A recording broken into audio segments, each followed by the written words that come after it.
On est confronté, en fait, à une somme d'intervenants dans le monde, chez les journalistes, chez les influenceurs, de gens qui ne travaillent pas.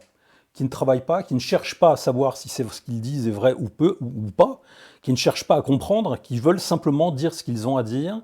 Et en fait, on a une dégradation très sérieuse de niveau qui n'est pas simplement due à la baisse tendancielle du quotient intellectuel dans les sociétés industrielles du début du XXIe siècle, mais qui est réellement liée en fait à une question de cursus. En fait, aujourd'hui, les plus idiots font de la politique, malheureusement.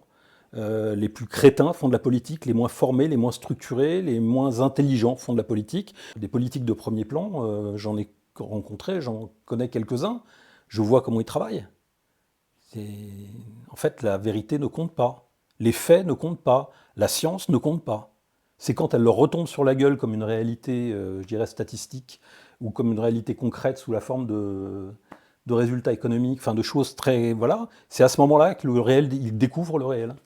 Regardez Macron, commençant son quinquennat en démontant les centrales nucléaires et terminant son quinquennat en vous... Non mais ce type était censé être un mec brillant, super intelligent, c'était un HPI, hein, normalement, c'était comme ça qu'il nous était présenté.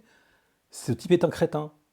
Et c'est pas un crétin parce que c'est un crétin parce que c'était un gamin qui n'avait pas la formation pour le faire et qui s'est retrouvé en situation de prendre des décisions sur des segments sur lesquels il n'avait ni la formation ni le personnel pour être capable de peser.